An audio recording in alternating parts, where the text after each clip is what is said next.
Folks, we're on Twitter now. The Movie Fellas has its own Twitter page, Nick. And I want all of our fans, follow us, subscribe to us. We're going to be having updates on Twitter as well, along with, our YouTube channel. We're going big time, Nick. First Twitter, and then Nilbog, and then the world. But we got to get through Nilbog first. What do you think? So Nilbog is our obstacle of ruling the world, is what you're saying? Yes. I didn't know Joe Biden was a goblin. No.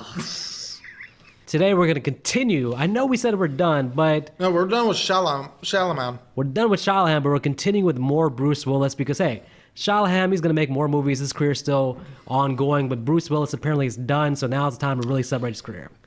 You know, go back in the archives a few weeks ago, Sixth Sense.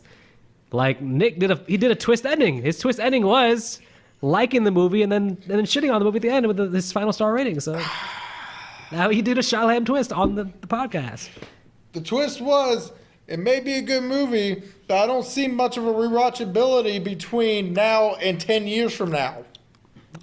Mm-hmm. And even though I got the Blu-ray now. And it's all in the past. I remember that movie better than what I remember it now. So, as we mentioned, continuing with the Bruce Willis retrospective, going deep into his filmography.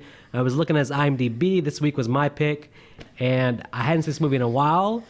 And I was in the mood, so I thought it'd be worth revisiting The Last Boyscout, which I actually thought had bombed at the box office and thought that nobody had seen it. But in Googling it, it turns out, and from Nick's research also, it turns out it's actually a pretty well-known big movie from back in the day and has many articles and retrospectives about it. I thought it was like a little-known gem that I knew about, but apparently the world is further along than I thought. So, you know what that just means? That just means you, sir, have been holed up in your house watching movies way too much. Yes. That you don't even know what the outside world around you is doing.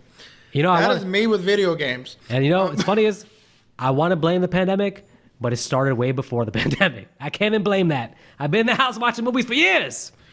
Last Boy Scout from 1991. Now, just to give some quick background, which Nick, you can add on if I miss anything here, but the writer of Lethal Weapon had submitted a draft for Lethal Weapon 2, which was a darker version of Lethal Weapon 2 from what we've ended up seeing. And even though he was so successful with the first Lethal Weapon, they rejected his script for part 2 because they'd made the decision to go dark and kill off Mel Gibson, which would have killed the franchise, but might have been interesting to see how he did it. So, something tells me he just would have died in the scene where they throw him in the ocean. Well, no, the thing is, once they rejected the script, somebody came in and did a whole new script. So I don't. So they didn't even take anything from the old script into this. No, they would have had to credit him. I think they did a whole new thing basically. Oh, okay. Which doesn't matter. I love Lethal Weapon 2.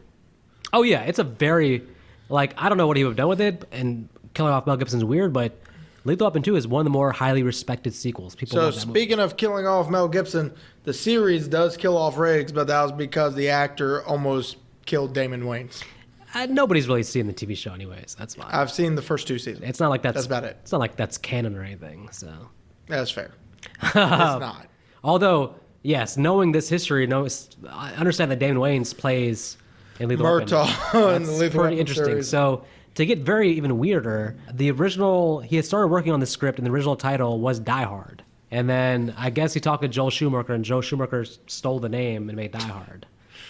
I don't know. Which is fine, because Die Hard's a fun movie. And then the other weird thing is that apparently Mel Gibson was offered the lead role in Die Hard, and Bruce Willis was offered the lead role in Lethal Weapon. I'm kind of glad we got what we got, because can you really picture Bruce Willis fighting against Gary Busey? Or getting the shit kicked out of him from the guy from Lethal Weapon 2? Nope. Something tells me the minute he gets kicked the first time by no-name villain in Lethal Weapon 2, I forgot his damn name. It's been so long. He would have looked him right in the eye and went, "You touch me again, I'm going to fucking kill you." Yeah, if it was this character, yeah. All right, so... Isn't that every Bruce Willis character? Even Die Hard. In this movie, Last Boy Scout, he's very similar to John McClane from Die Hard. But he's a little bit more on the edge than John McClane, I would say. Well, that's because John McClane's trying to patch stuff up with his wife. This guy, Joe, doesn't give two shits about his wife. Yeah, he's closest to Die Hard with a Vengeance John McClane, who actually also wakes up hungover at the beginning of Die Hard with a Vengeance, and as we see him here.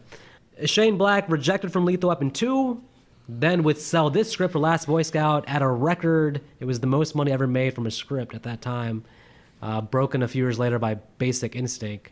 So I want to say something.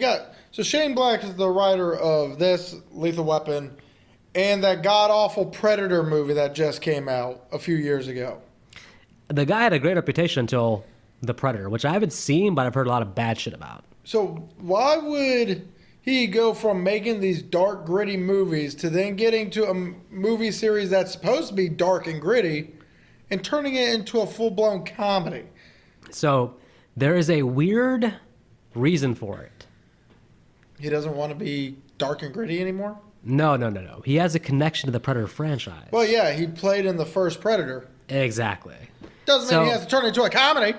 I don't think his style of comedy is right for the Predator franchise.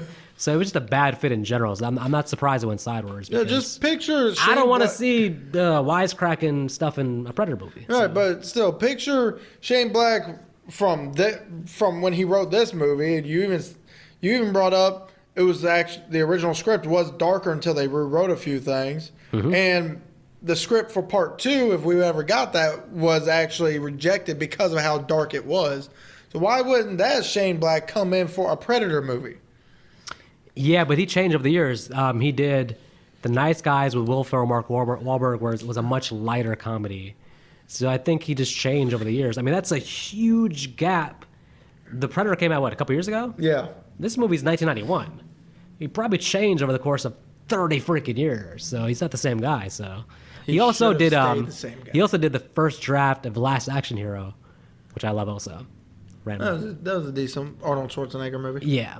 Yeah, so anyways, notwithstanding his recent developments, he was the hottest writer of the early 90s, coming off Lethal Weapon, and in the 90s pretty much was one of the hottest writers. So this movie was sold for big time, and then they were able to get Bruce Willis, who's coming off Die Hard 2 at this point, and he was actually hesitant to do the movie because I think he actually felt like it was too similar to Die Hard, to be honest. I don't feel like it's too similar to Die Hard. I think it's similar to Lethal Weapon. Well, the character he's playing, I think he does feel is like, similar pretty much to John same Cena. act, same character. Yeah. But you had a powerhouse team here. You had Tony Scott, who we recently did The Fan, and he was the director here. And we had Joe Schumacher. Schumacher. You can say that name better than I can. He did a whole rack of action movies in the 90s as a producer. Didn't Joel Schumacher also do the Pirates of the Caribbean movies? Probably. I think I think maybe the very first one. I don't know. He's done, if you look up his filmography as a producer, he's produced a lot. Now, the problem is when you have Bruce Willis, Shane Black. And Damon Wayans. No, Schumacher. No. And Tony Scott. So these are 4 very powerful people on set. So the idea was, according to at least the director, Tony Scott, and Schumacher, is that there was too many. Oh, actually, I should say, according to actually, you know what? To kill this whole thing. I'll come back to this later because this stuff you should talk about at the end of the movie, not actually before we actually go through it. And probably there's still certain parts you want to leave that bit for. Yeah. So how about we get to the opening scene of Friday night is the best night for football. Yep. You know who the football player in this opening scene is? It's Billy Blanks from Tybo fame. He's a good martial artist, actually, too. Well, why didn't he use martial arts instead of pulling out a fucking gun? Because, eventually he's going to kill himself. He didn't want to cry chop himself in the throat, so. Seriously, imagine him sitting there fucking doing Romeo Must Die football style. This was a very original football scene, for sure. Yeah, because all of a sudden, pulls out that gun, bang, bang, bang. Yeah, he lost it. Then it's like, life's a bitch, bang. This movie has a dark tone. That's some dark shit. Well, the real question I got is, so we meet Marcone in this scene, and he even says Billy Cole is playing the game of his life. And I'm just thinking to myself, well, if that was the case, why did your henchman Milo call him and say, start making touchdowns or your career's over? So explain to me, if he's having the game of his life, that signifies he's doing good. Apparently he's not doing as good as you either want, or he's actually not doing good and you're lying. Yep, pretty much. So we meet our hero, anti-hero, Joe, Hollenbach. who pulls a gun on a kid. Hey, they're messing with him while he's trying to sleep in the car. I mean, what's the guy supposed to do? Well, what's funny is he doesn't even flinch when the squirrel gets thrown at him. I'm half wondering if he's actually asleep or if he's pretending just to see what these kids would do. According to what he told Mike, he thinks he fucked the squirrel to death and just doesn't remember. That's what I'm saying, man. That squirrel looked pretty torn up, so. Yeah. Well, But we establish him as a asshole. drunken, hungover, sleeping in his car, private detective, private eye. Which he gets a call when he gets to his office from his buddy Mike about a job. Actually, to correct, as we learned later in the movie, it's actually his best friend. Yep. Although he also admits that all private eyes are assholes. Yep. So there's two assholes that are talking on the phones. Yep. But so... Yeah, we got to talk about the strategy here on Mike's part, because this is not just a coincidental phone call. There's a lot going on here, isn't there? Yeah, there's a lot going on here, which I guess we should wait until the actual reveal to bring it up. Yeah. So we get to Joe saying, "Okay, I'll meet you in an hour. I just need to get myself ready." He actually says, to be exact, he says, I have to run a few errands, but we'll meet at the office in an hour.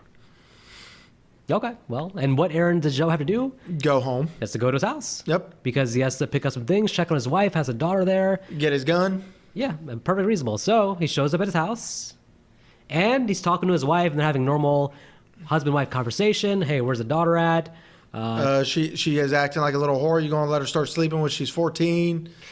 I think right in this first thing is where I start to notice that the dialogue is so special. You have to listen to every line because it's so hilarious. Everything he's saying in every scene is funny. And then he notices the seat toilet is up.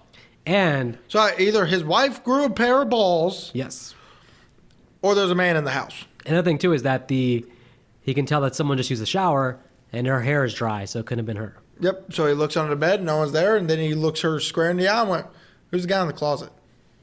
And she reveals immediately that there's someone in the closet because the look in her face is like of pure fear. And then she recovers and is like, "Well, what are you talking about? What do you mean? You're crazy." It's like, "I'm a detective. Did you forget? Now who's the guy in the closet?" And by the way, she doesn't address, like he talks about the toilet seat and that. She doesn't address those points. She just says, "You're crazy. You're losing it, Joe." It's like, well, if he's wrong, then address his points. But you can't because he's right. Yeah. So he does the only thing a rational man would do. He threatens to put a couple bullets in the closet if she doesn't fess up by the count of 3. In which case, Mike comes out of the closet. And not in the way you might think. He physically actually comes out of the closet. You weren't being metaphorical there. No, I wasn't. He was literally in the closet, people. Don't take it as he was in love with Joe Hollenbach. All right, now let's go back to the phone call from a little while ago. Yeah, Joe... Okay. So Mike did have a reason to call technically, but his real reason was to find about Joe's whereabouts? Yes. So the real question I got is, Mike... So obviously if Joe answered his phone in the office, means he is back in his hometown. Yeah. But he says, "I got some errands to run, meet me in an hour." So Mike stupidly takes that as, oh, that means he's not coming home. He's going to be at CVS buying Excedrin or something. The first thing I'd be doing is just assuming this man's been out for a couple of days, because it sounds like he was gone for a few days. It's like, this guy's been out for a couple of days. First place he's going to go is come home. The boldness after that phone call, Mike jumped in the shower. Yeah. Dude, if I'm at the house, I'm like, even if I'm staying at the house for a minute, I'm like looking out the window every few minutes. I'm on edge. No, I would have just left. Yeah, I've just left, right. This man gonna jump in the shower and take a long, hot, steaming shower. Like, the balls of this guy. Like, seriously. Like, he was asking to get caught, so... It didn't take a lot of detective work. He just came to his house and found him. So. Right. So this is how you know they were friends, because while inside the house, Joe doesn't scream, doesn't get pissed off, just says a few of the same jokes that the guy said about the hooker he's supposed to be defending. Well, Mike uses the argument of it just happened, and he says, "Oh yeah, you fell down and your dick fell into my wife. Like, Right. could happen to anybody." Yeah. So I think that what's inferred here to me is that him and his wife are basically sort of separated anyways. It feels like they're not really together per se, or they're on their last leg anyways. So it doesn't feel like some huge betrayal to him. It feels like a natural progression of. Which he even states that he had his doubts, he had his suspicions about it. The other thing is, people are weird sometimes. I've seen it happen before sometimes where if that happens, he could have been putting the blame more on her than him, actually. Mm. He could have been thinking, oh, well, she could have came on to him or whatever. So I don't know if he puts the betrayal mostly on him or on her. Well, Joe does get his payback when they're out in the lawn. He goes, head or gut. And Mike immediately knew what he was talking about, so he goes, gut. Because he got a big gut, so it can absorb the punch. But it still looked painful, though. Well, yeah, because most likely Joe would have smacked him right in the diaphragm, and the big guy would have lost his breath. Yeah. Do that to me, I'd have an asthma attack. But in hindsight, the proper question would have been head, gut, or blown to pieces. Because poor Mike took the gut punch, goes to his car, and was destined to being blown to smithereens. Yep, Mike go boom! And you made a good point before when we were watching it. When the wife comes out, she does immediately scream for Joe. Yeah. She doesn't scream for Mike. It would have been awkward. She could be like, Mike! That would have been awkward. Yeah, but no, she goes out and starts screaming for Joe, which proves that she actually does still care about him. Yeah. And her argument was, hey, you're never around. I was lonely. Get a dog. Yeah, I mean, it's not an excuse to cheat, for sure. I mean, if you're always home and I guess don't have a job, your only job is to take care of the kid, well, what makes that weird is like, yeah, you have your kid, though, too. It's like, are you that lonely? You have your daughter there, so. Well, I mean, when we see Darian, I'll ask you this question later. Well, she's not the typical little girl. Yeah. So anyway, how about we jump to Jimmy real quick, get to meet our other main character, played by Damon Wayans. Yep, Damon Wayans. Either way. Plural, Wayans. Damon Wayans. I didn't know he was three people in one. Well, that's just his name. His last name is Wayans with an S. Either way, so... It's playing Jimmy, who, as Joe will eventually call out... He's not on the team no more. Football player who shit away his talent. Which, by the way, Joe is trying to drown a woman because she will not blow him. Wait, not Joe. I'm talking about... The big guy. Yeah, it's not Joe. That's someone else. Either way... I forgot what they called him. Some random asshole jock dude. Since we're going to see him at least one more time, let's call him Gary. Gary's trying to force this girl to do stuff in the pool. Which is drowning her, by the way. And Jimmy shows that his arm is still A-okay. Yeah, and his aim is impeccable, which I feel like is going to come in handy later in the movie. I'm kind of surprised this guy didn't die from that hit. That looked like a pretty solid hit to the nose, which would have shoved his nose right into his brain. Well, the thing is, footballs are not like soft balls. A football is a hard, especially a pumped up football. Yeah. Like, it can hurt your hands if it's so hard your hands. So that hitting you in the face, yeah, that's like a broken orbital bone / nose / brain damage. Like if there was a Friday 13th movie where Jason just threw the football at the guy and him in the face and killed him, that would have been a reasonable death scene. It would have been like, hey, that killed him. They'd be like, yeah, Jason throwing the football at you, that will kill you. So. Speaking of which, I watched a movie called, I think it was Camp Fear. And a girl kills a guy by throwing a baseball at him and his head just explodes. And she was not superhuman, by the way, I should mention. Anyway, back to this movie. Yeah, that was a fun fact. My camp fear is when you go off topic. So that's my camp fear. So you just exposed my camp fear. So let's get to the strip club. Where we meet a very young... Halle Berry, who is stripping. And also... So we should go back for a second. When Mike first called... We didn't actually mention this. When Mike called Joe, initially, it was because he was offering him a job. Hey, this girl, she feels like she's being followed. can you take over looking after her? $500. $500, which he accepts.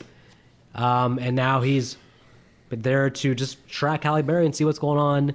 And that draws the suspicion of Jimmy, who is her boyfriend. Mm-hmm. And even though he's already cheated on her. Yes. Multiple times, I might add. But we may find out that maybe she did cheat also. Well, I mean, she's a whore. She gets paid, I guarantee you. Most strip clubs, they have the illegal activities in the back where the women get extra payment. Let's just say that. You know, I appreciate the casting, but Halle Berry's a little bit too attractive for this role, in my opinion. So yeah, we get this funny opening dialogue where Joe and Jimmy meet each other. And I always love the first meetings in these movies. It's just funny because the dialogue is so snappy and so fun. He's like, they're both kind of standoffish, but Jimmy's just trying to basically tell me he's not shit, and you know, I need to know what's going on if my girlfriend's being followed. In a sense, they're both also getting a read on each other, where Jimmy loses his battle of composure. Well, because Joe knows who he is. He says, "Hey, calls out the years he played, even quarterback, 89, 90, shit away your talent, basically," and you get the funny, "Now I'm pissed off." But the movie does a good job of showing how badass Joe is, because Jimmy, who is a former athlete, can't even get a punch in. Right, he just grabs his fist, throws him down, and then notices his whiskey's gone. It's like, well, there goes my warm bottle of piss. You know, it's almost hard to believe, though, but all right, I'll buy it. Because wasn't Jimmy standing up? Yes.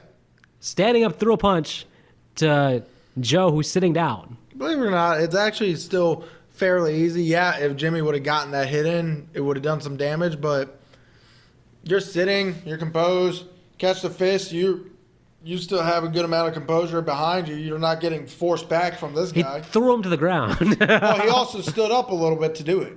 Okay, all right. As long as he stood up a little bit. Yeah, he still stood up a little bit to kind of be able to get his fist under him so that way he could push him. I think it also shows that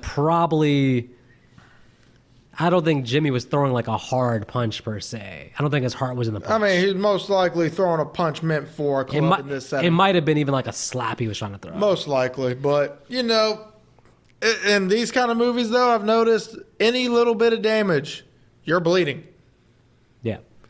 Which in this case, probably is more realistic than the counter. Which in this case, Jimmy's ego was bleeding because he grabs Halle Berry, runs into the back room I was talking about, where his shirt's off, she's barely wearing anything, which tells me he just paid a little extra. Yeah, and you know what's funny is you would think that what just happened would have impressed Jimmy, but when he's talking to Halle Berry outside, she's like, "Let's wait for the detective." And he's like, "He ain't shit." He's like, "That guy? He can't do shit. What's he gonna do?" Shit. He can't do shit. I can protect you. Come on, get in your car. I'll get in mine. I'll follow you home. He actually says, "I'll bitch slap him." Whoever it is. Funny line. And she even's like, "Oh, you'll bitch slap him like what you did earlier." Yeah, you know. So this whole scene, I got two problems. One thing is, she's being very cautious. You can tell she's actually worried. Up until they decide to leave. Yeah, but even then, she's saying, "Let's wait for the detective," all this stuff.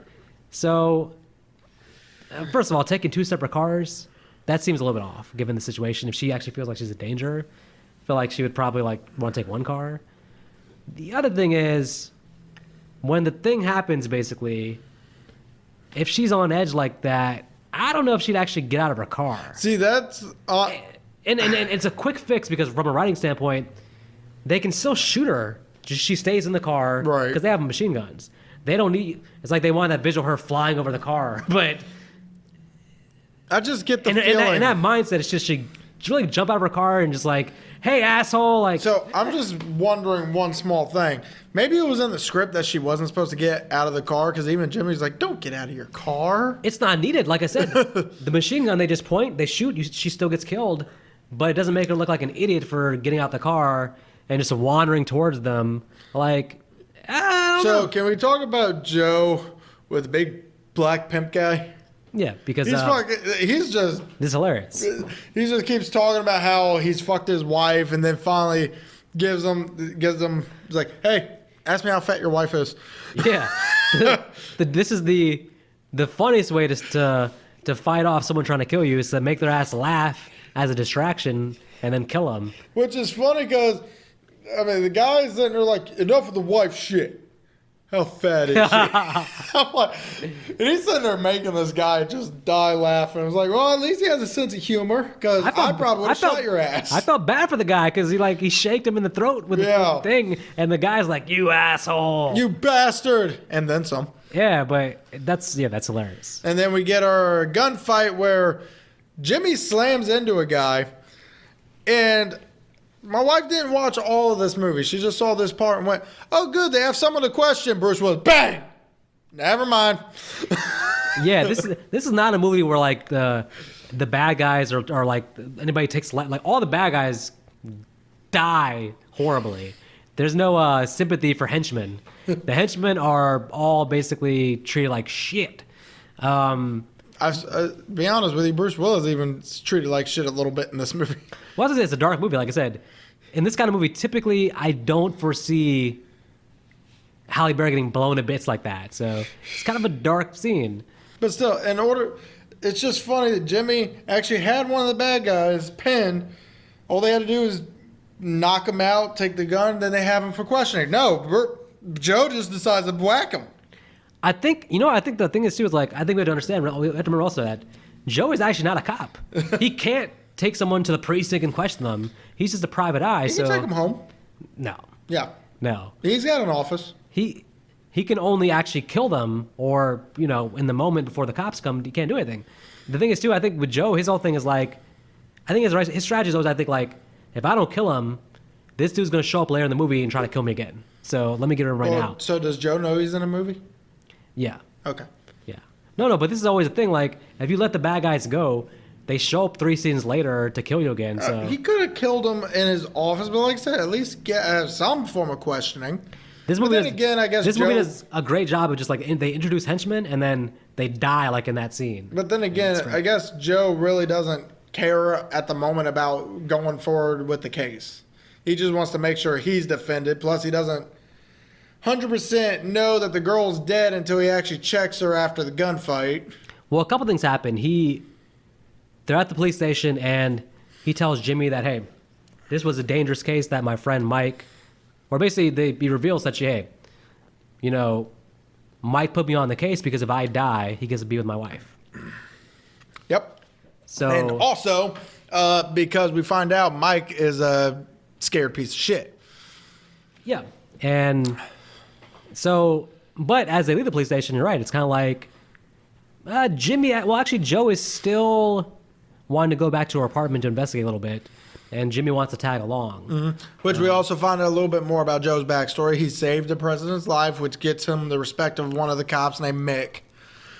And then you find out he lost his job because of Baynard because he punched 4 of his teeth out.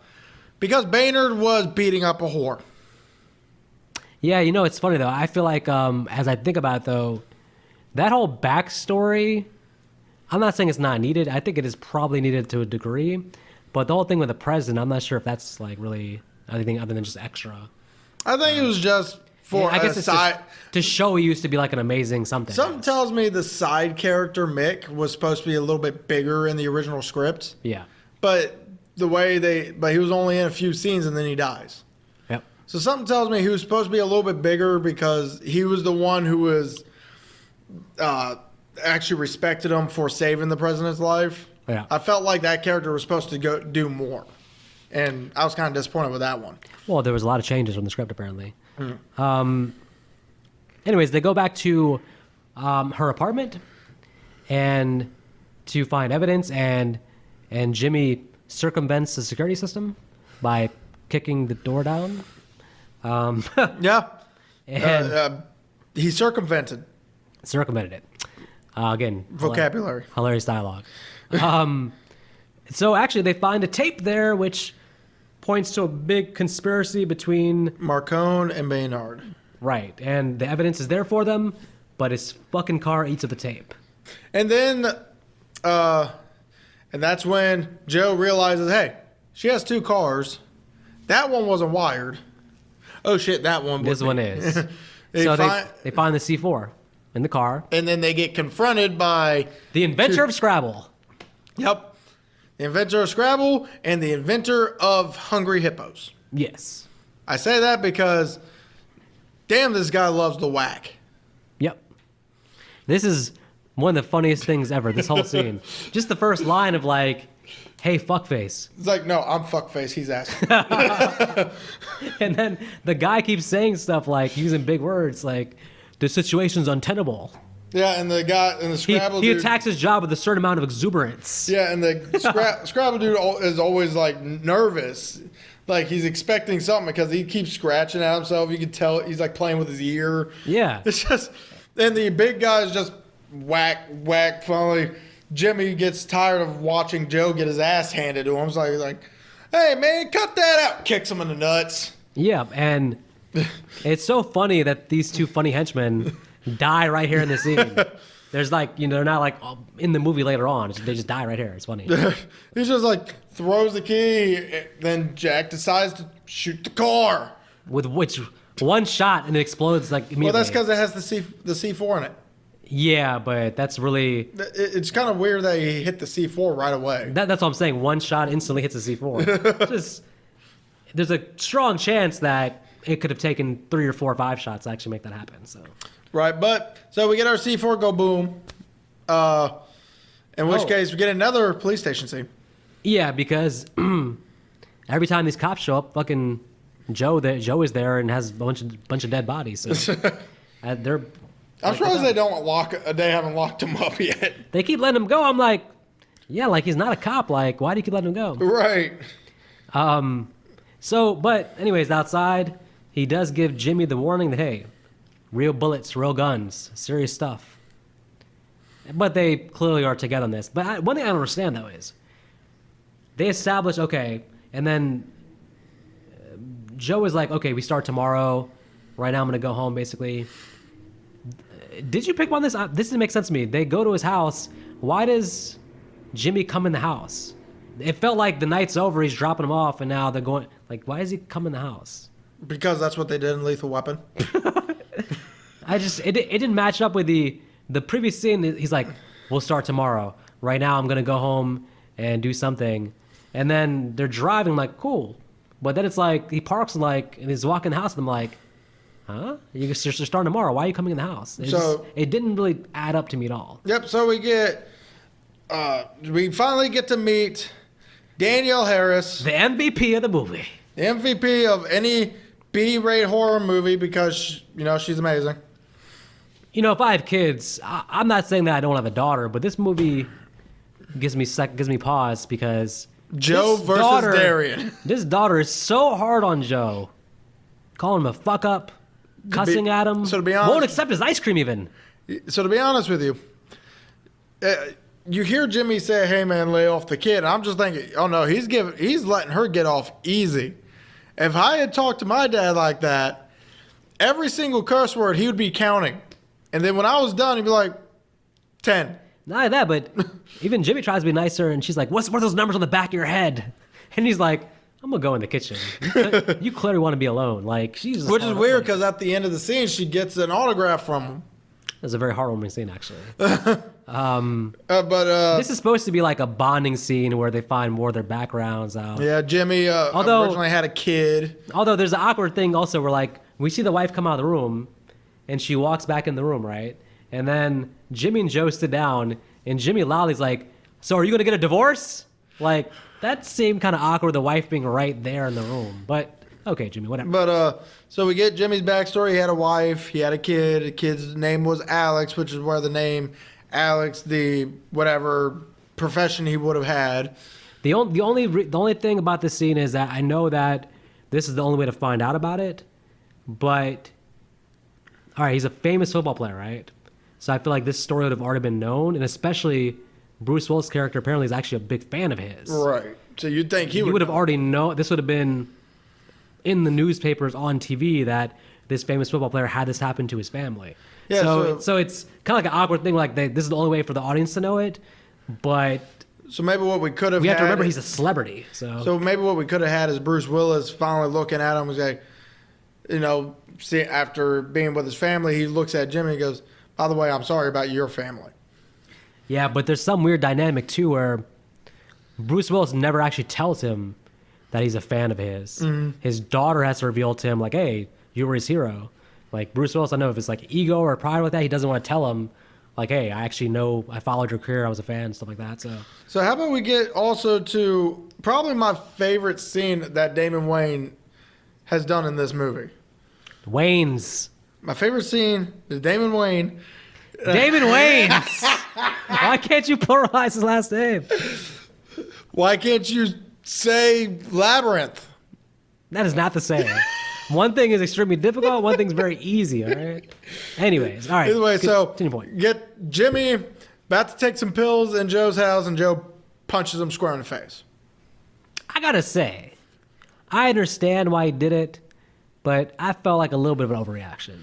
Well, that and The fact that the dude in the previous scene is reminiscing about his dead wife and child, you can kind of see where if he's already taking drugs, that would have triggered him to go take drugs. well, even in the earlier scene where they first met, Joe even said that I know you're addicted to you lost your career because you were addicted to drugs. I believe it was Demerol. Yeah, Joe walked in the bathroom like acting like this was some big betrayal to him or something, punching him in the face. And I'm like, and by the way, I'm like, dude, like, it's not like Joe himself is like some like captain. He's not a do-gooder. So this doesn't make sense. The other thing though I want to mention about the Damon Wayans backstory that's kind of hard to believe a little bit is, so you're telling me that both of his girls that he's loved have been like murdered or something like that, or just died like prematurely? That seems like almost like way more traumatic than what his personality Sounds is. like they're trying to make Jimmy into Riggs. Yeah, but this is twice as bad though. Oh, They're saying that the mother of his child died, and now his new girlfriend just got killed also. well, remember, with Lethal Weapon, Riggs' wife was killed before we, eventually see him. Yeah.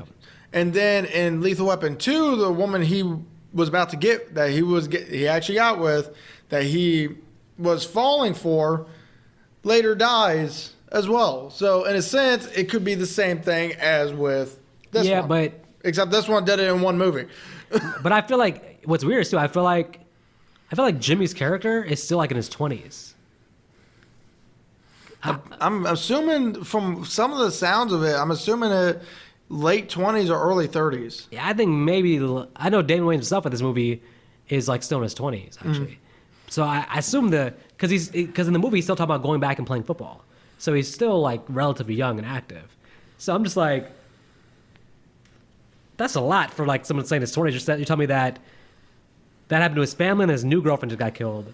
That's like, my God, like this is a way bigger tragedy for him than the movie's hinting at even. So Yeah, the Joe Jimmy breakup scene, in my opinion, is probably one of the best acted that Jimmy's has done in this movie. Because he has a great speech he gives. Joe doesn't sell it at all. It's just like, it's kind of the tension's eased up when he goes outside, and the daughter's like, "Yeah, he'll get over it. You're his favorite player." Which Jimmy gets thrown off a bridge, and Joe gets kidnapped by our first introduction to Milo. Throwing him off the bridge is supposed to kill him, Yeah, but he lands awkwardly on a car where, which should have killed him. well, if not, like his back absorbed the brunt of it.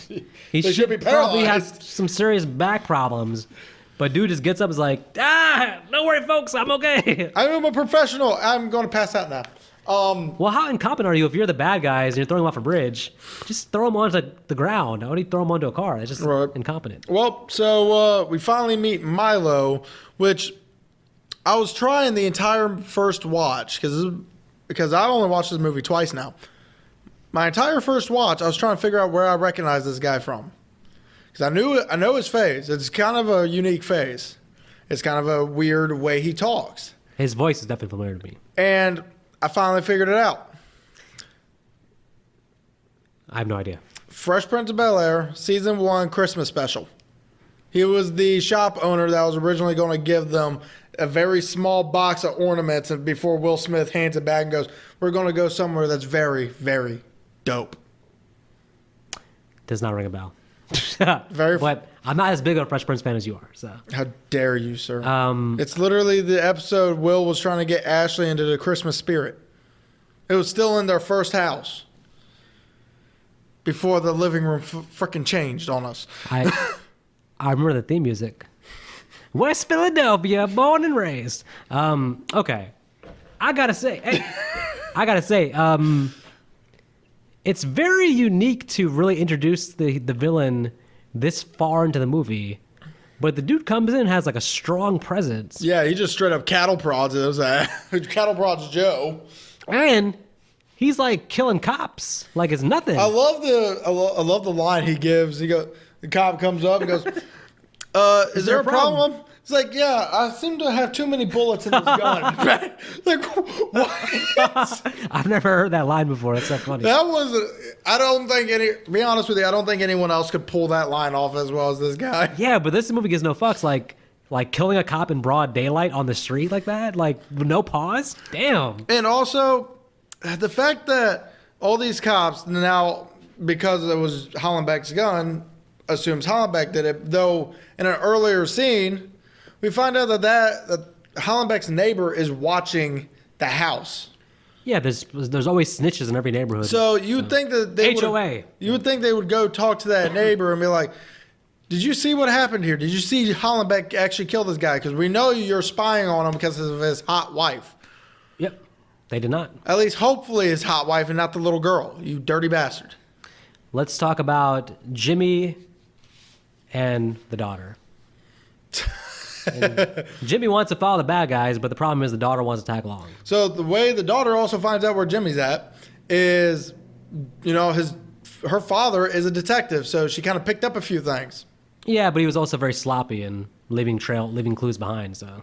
Yeah, well, she still picked it up.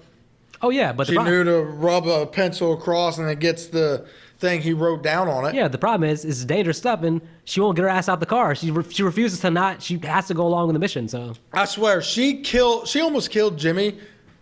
She's the one who almost kills Jimmy over the villains. She kept pointing the damn gun at his face. Yeah. Bullet on trigger, and come to find out that gun was freaking loaded. Hey, what's funny is everything he says, he's being very serious, and she keeps laughing at his ass. She's like, "Just drive the car," like acting like he's a loser. Like she's like, "You fucking loser, drive the car." Like she's like laughing stuff off and giggling, and I'm just like, this is so. I don't know why. If it wasn't Daniel Harris, I might find it annoying, but just knowing like her from the other movies, like it's just hilarious to watch her be so animated. So me, I probably would have slapped this little girl for pointing that fucking gun at me. Not only does not slap her, but he takes her along with her. And which she's the one that ends up saving the day. Yeah, but again, that's hilarious in the woods. My favorite part of the movie, baby, is Damon Wayans being like, "Jesus, is everybody here an idiot? Is everybody here stupid?" He slammed his head down, and Bruce was like, "Just you, kid." Yeah, every single time Jimmy actually gets his because he says something. He tries to say something that sounds smart, but and Bruce is like scared. He's like, "Shitless." Is like, "You." More or less. And then all of a sudden Daniel Harris just shows up, gives him the puppet where he starts making fun of Milo. Wait a minute. The logistics there. There's a gun there, right? He's holding, right? Yes. How the hell is he holding the gun and still controlling the puppet? He has full control of the puppet as a puppeteer, but there's a gun in his hand that has to be wrapped around. Let's see. No, yeah, that wouldn't work. I'm like, for being a non-puppeteer, that's pretty impressive, Joe Hollenbeck. I mean, yeah, well, it still gets the job done. They kill most of the bad guys -2, at least until after this car chase, where only Milo survives. There's one scene we should talk about though, real quick that we missed at the pool. No, we just got to that pool. Not that pool though, the indoor pool. Oh, where Marcone. There's another very annoying henchman who keeps punching him in the face, keeps punching Joe in the face, and keeps saying, "Oh, boom!" And then, yeah. And then Joe puts his nose into his brain. Well, this is when we first get the line, "Touch me again, I'll kill you," which would become the iconic line of the movie, because he's pretty much always spot on when he says, "Touch me again, I'll kill you." But One hit breaks the guy's nose, shoves his nose back in his brain. And the guy dies, and Milo's just sitting there laughing. He goes, "You're full of surprises, Joe." and the guy, and he goes, "Yeah, what if my friend over there would have killed you? If he wanted to kill me, I'd be dead already." Oh, that is true. It's like, But then Milo breaks the cardinal sin too. Touch me, I'll kill you. Boom, hits him. but he doesn't kill him right away. It's gonna be a long draw for that. Yep, it's going to be the end of the day by the time he gets that promise in. But So we get this chase scene, basically, this fun car chase scene, that ends up in a pool. which you have to feel so bad about this homeowner. Thinking about what happens to him and how the chain of events. He's having a nice, relaxing day by the pool, drinking orange juice, reading the newspaper. Probably has plans for a nice evening lunch with his girlfriend. Random car falls in his pool. Burning car falls in his pool, and the guys come, Bruce Willis and Damon Wayans come, and hey, give us your car. And he's like, no. And they think, he thinks about it. He's like, okay, all right. He doesn't think about it. No. What I love is he's like, hey, give us your car. No, give us a car. I shoot the girl. What, Dad? Be quiet. I just love how he doesn't even hesitate. He just points the gun right at his daughter. But the guy's hilarious. The guy's like, okay, all right. Go ahead, take my car. But then fucking Milo comes and kills this dude. Like, what the hell, man? Hey, Milo, where are you calling from? The bottom of the pool? It's like, do you gotta kill the guy? Jesus. Then we get their second chase scene with the bodyguards. Yep. Because they have a bomb. And Jimmy has a funny idea of, I'll just draw the bomb, the picture. What is that, an apple with lines? He's gonna, what do you say? He's gonna, something like, he's gonna think that you're something about fruit. And like, oh man, just so much fun dialogue. And then apparently BOM means fuck you in Polish. Which is why he starts shooting at him. Yeah, and unfortunately Milo has kidnapped Daniel Harris. Darian. And she's still cursing him out. And I gotta admit, this part of the movie is where I think, from here going forward, is the weaker part of the movie. I feel like the movie is kind of peaked in terms of the fun. The rest of the movie is not going to be as fun for me, at least. So we get to the Coliseum. Which, fresh off watching The Fan, I just want nothing to do with this backdrop to the end of a movie. After watching The Fan, I'm like, I do not need to see a climax take place in a stadium again for at least the next 5 years. Oh, then you don't want to watch Gladiator, do you? No. Oh, well. No. Too bad. Anyway. Yeah, so we get this, and now it's more paint by numbers. I mean, you do have this fun scene with Marcone, where he shoots Jimmy. And also Darian talks a lot of shit to Marcone. He pistol whips Joe. And we get like a replay of the earlier scene with the C4 in the car in the trunk. Yeah. Kind of the same thing now, but Damon Wayans does it this time. So, but other than that, you want to talk about the ending a little bit? But it's so let's get to the ending. So pretty much after we get our big gunfight, kills all the bad guys except one. Milo's still alive. Marcone grabs the wrong briefcase. And well, let's talk about the epic throw from Jimmy also. Oh, yeah. So Jimmy... Because this is the point of contention of what the fuck happened here. So here... Now, the movie was edited weird at this point. I don't know if it was a save on time or because they really did not want people to know what the fuck happened. First thing, for some reason, Jimmy's on a horse. But, okay. That's because he was running from both cops and Gary. Because he did pull a gun on Gary. Right. After Gary attacked him. Yeah. So he's running on a horse. He's screaming at the senator to sit down, even though from there, of course, the senator ain't going to hear that because there's all this cheering going on. Right. Everyone sees Jimmy on a horse, so they're all cheering that Jimmy's back. So finally, Jimmy throws the football. He throws the football. As Milo is going to shoot the governor. And the football... So this is intercepts the bullet? Or so this what? is where the editing gets wonky. Because there's a very, very small second where you see the football actually hit the senator in the face, making the senator back up.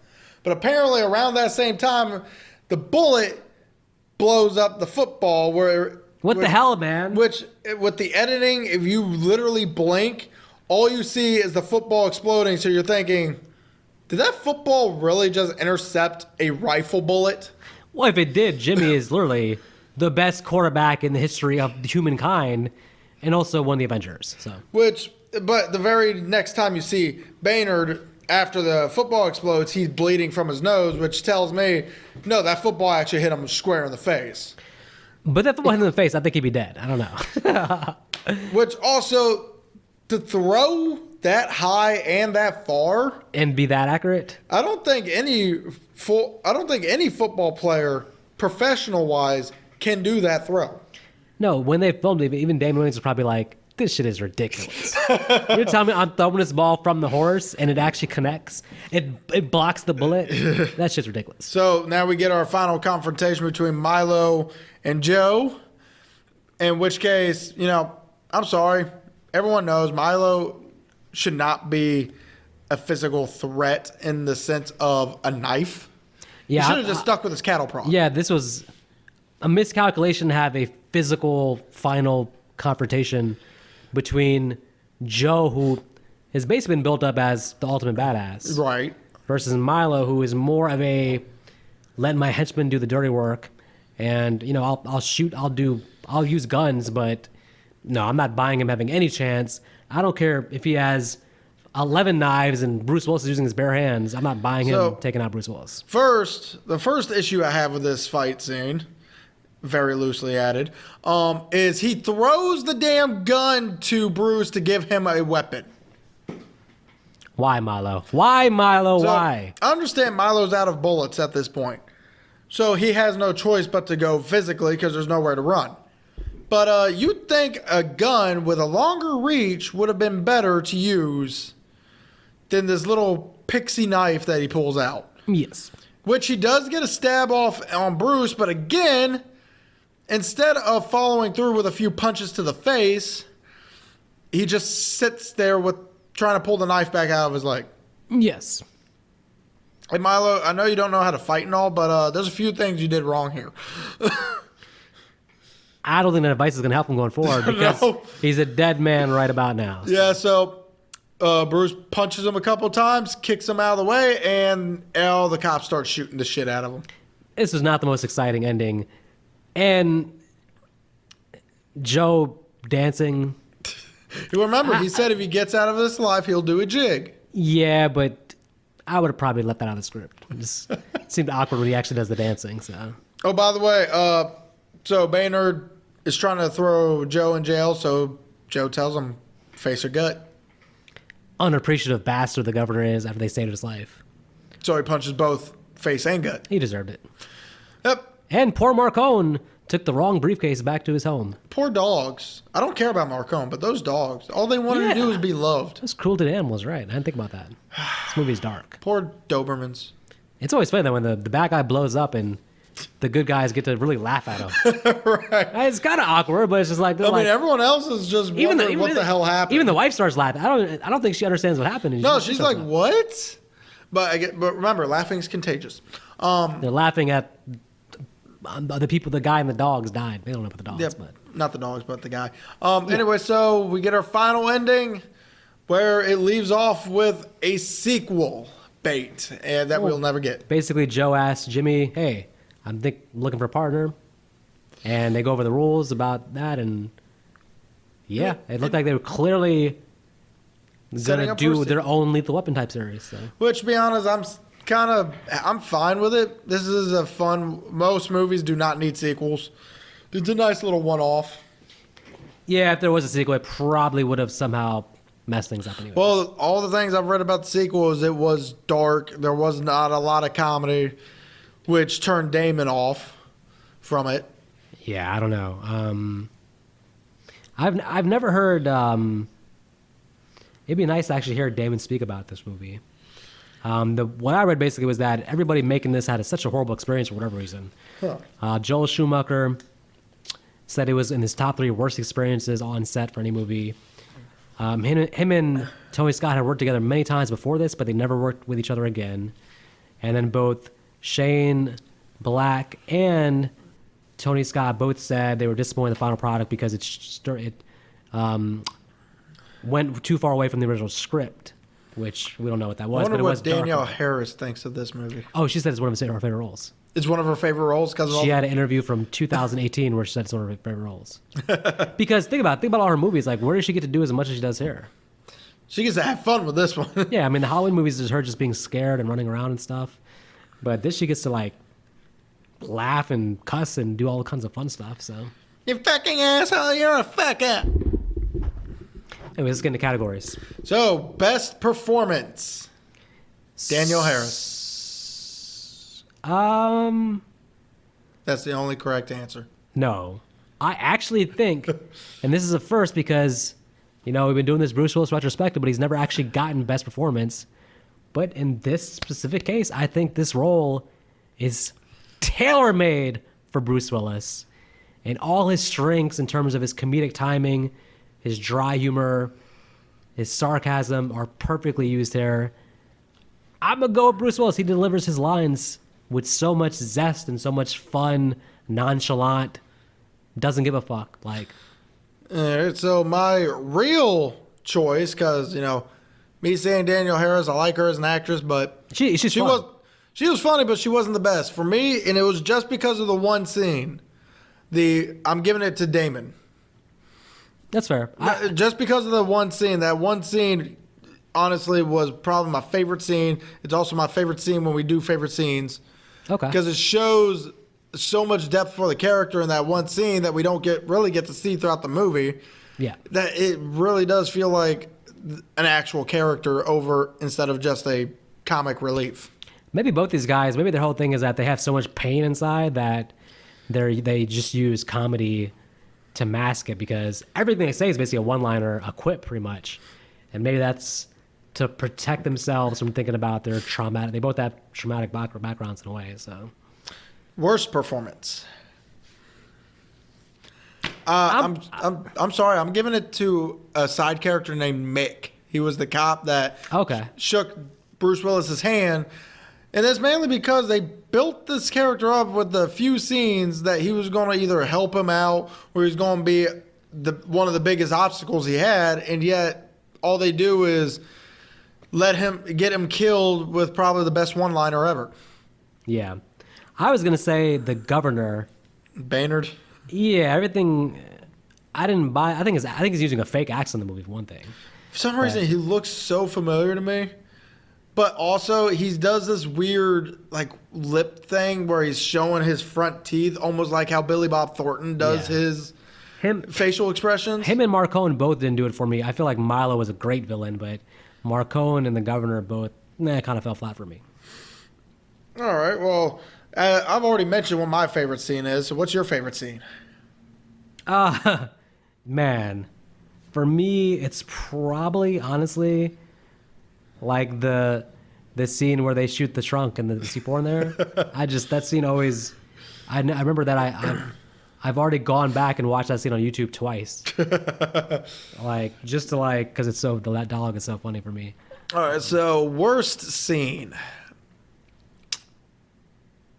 So we got pretty much a full 30 minutes to choose from with this. The whole ending to me just loses its fun and becomes kind of generic action movie in the last 15 minutes. So I'm going to give it to Jimmy's ball throw just because the way it was edited just looked so weird and so awkward that it literally looks like the football intercepts the bullet when a bullet would go straight through. It was so ridiculous. I wonder, as silly as it sounds, I wonder if it worked better if instead of that, he threw the football at Milo, who has the gun. At that point, it still would have made some damn sense. Because then the only thing you have to do visually is just show the football hit the rifle and knock it out of Milo's hands. And it's the same aim, basically. He's just doing that. That has less problems than it has to stop the bullet from hitting the governor. I guess to be fair, going after Milo would not have been the same because he would have had all those lights beating down. He would have been looking right at all those lights beating down on him. He wouldn't have got a clear shot at Milo. He wouldn't have even seen where Milo was exactly. At least the senator he could see. I just wish it was edited differently to show the football physically hit the senator better than what we got. It was literally a 1 second clip. And it's impossible to show what they're trying to show there. You're right. Think about it like they're filming. You're like, okay, so he's gonna try to shoot, but we want the football to hit the governor, or like that's an impossible scene to film. To be fair, I can't even make sense of it in my head how it would go. So Yeah, but still, it's just because of how it was edited and filmed. I'm giving it to the football throw. I wouldn't try. I would have figured out a different way to do it. Is there anything I would have changed or would have liked more? Ooh, what would I have changed? Honestly, the final confrontation with Bruce Willis and Milo. I would have changed it to something that fits Milo's character better. Yeah, Milo should be more getting blown up or something when his plan fails, but Or not physically fighting. I mean, I'm fine with a physical fight, but make it to where he has the damn cattle prod and is beating Bruce Willis with it a couple of times, or you have him keep the damn gun in his hand. Something, because either way, Joe still would have been able to easily intercept it, and it would have proved true with Milo because he had no more rounds to use. He wouldn't have been able to shoot him. There's no getting down. Yeah, I would have changed the whole scenery. There's something about the stadium where like the lighting there just sucks. So the lighting for the whole end of the movie looks like trash. It's hard to follow what's going on. Actually, it's just I would just set the whole different location differently for the ending. And it was supposed to be on water, like on a boat or something. But then, again, too many cooks in the kitchen. They changed the whole scene. So. Ah, damn it! Stop putting too many cooks in the kitchen. Yes, Will. And it makes sense. Maybe the governor was on his boat, or it's like instead of like being on a game. So, All right. So, what are your final thoughts, my guy? The ending brings the movie down a little bit, but the dialogue is aged so well. For the movie being 30 years old, for that dialogue to still be so fun and snappy, and nothing about the dialogue is because the truth is the star of this movie is probably really Shane Black's script, because it's kind of a generic story, but the humor and the dialogue is so snappy and so catchy that it kind of elevates it beyond like a generic whatever. Kind of similar to Lethal Weapon, maybe without the good writing would have been probably pretty generic also. And then Bruce Willis and Damon Wayans are a fun combination together. They have a lot of chemistry. They have a fun connection there. The action itself, pretty generic action. There's really no great action scenes per se. Fun, but not really any great action scenes. Maybe the car falling into the pool is pretty epic. I forgot to mention one thing. Yeah. During the bodyguard chase scene, when Bruce Willis got out of the car to chase him down on foot, did you notice that was definitely not Bruce Willis doing the jumping off the bridge scenes? Yes. Like he grew some hair, he shaved his face. Yeah, there's a lot of scenes in the Die Hard movies where you can tell it's not Bruce Willis. But I'm gonna still go 3 stars. I just think that if you don't enjoy the movie, then you probably just don't have a sense of humor. Like if you want very straightforward action without comedy, then maybe this wouldn't be your cup of tea. Just watch the raid at that point. Yeah, but if you like Lethal Weapon, you probably like this, and most people like Lethal Weapon. So that's kind of an extension of it's the same writer, the same style of humor, and the movie has a very high rewatchability. All right, so for me, this time I'm going to do something a little different with my overall rating, since Vic wants to point out that I will say only positives and then give it a low score. So this time I'm going to separate them. So what I liked about this movie was the characters. Bruce Willis and Damon Wayans was fun to watch. They're happy. I said it plurally. For the first time. They were fun to watch. They were a fun dynamic together. They actually made the movie real well. The action scenes, that's more in the middle. They were fun, but as Vic brought up, they were generic. There's nothing they've done in this movie that any other movie hasn't done already. The storyline, so, but what I do like is the comedy, the dialogue, mixed with all the dark tensions to it, and then both these actors have to show the range of drama to be able to make this work, make us care about these characters. But what I did not like about this movie overall was honestly, it just felt like a watered down version of Lethal Weapon. As much as I like these characters, I didn't like them as much as Murtaugh and Riggs, and it felt like that's what I was supposed to be watching at the same time. I wonder if there was I wonder if some of his Lethal Weapon 2 script made it into It probably did. this. So. And then also the whole ending scene, it was lackluster compared to what we got. Even though I knew who the soldier villain was in this, I still felt like there was going to be some kind of fight scene, and I didn't get that. I'm sorry, in these movies, I want to see a fight. I didn't get a fight. Fuck you. And then the football thing, that's just out of nowhere. No one liked Gary. No one liked the cops, because cops don't do anything. Nope. And one more I got about this movie is there's too many bullets in this gun. That was his problem. So with all that said, good rewatchability, nice fun movie to sit down, watch, pop some popcorn, enjoy yourself. So I'm going to give it a high 2.5. Next week we're doing Cop Out. Yes. Which will be, for now at least, our final movie of this current Bruce Willis retrospective. This will be Nick's pick, and I've never seen it. So I've seen it once. I'm somewhat excited to see what this movie has in store for me. Did I tell you who the other actor was in this? Eddie Murphy? Tracy Morgan. Oh, shit. Did I tell you the third actor? Sean William Chad Scott. Michael Murray. Sean William Scott. Oh, well, okay. I don't mind Sean William Scott. He has about maybe a 10-minute role. All right, well, we'll see. We'll see how Cop Out fares. I mean, so far I've given 3 stars to all the Bruce Willis movies so far. Sixth Sense, Unbreakable, and now this. Well, I got to go back. Maybe Sixth Sense I gave 2.5 stars, so I don't know. You're too nice to Bruce. I think I gave 3 stars. Nick, meanwhile, refuses to give 3 stars ever again to any movie. You're damn right. I'm back to being nitpick Nick. Maybe we can reassess Repo and get your thoughts now in nitpick mode. I think maybe you bring it down to 1 star. No. I really think maybe you would. No, I wouldn't. I love that movie too much. I think I was already too harsh on that movie. No. That movie should have been a 4-star. You gave it like 3.5, I think. That movie should have been a 4-star, but I only gave it, I believe, a 2.5, maybe 3. 4 for my personal happiness, but then I gave it 3 because, audiences may not like it.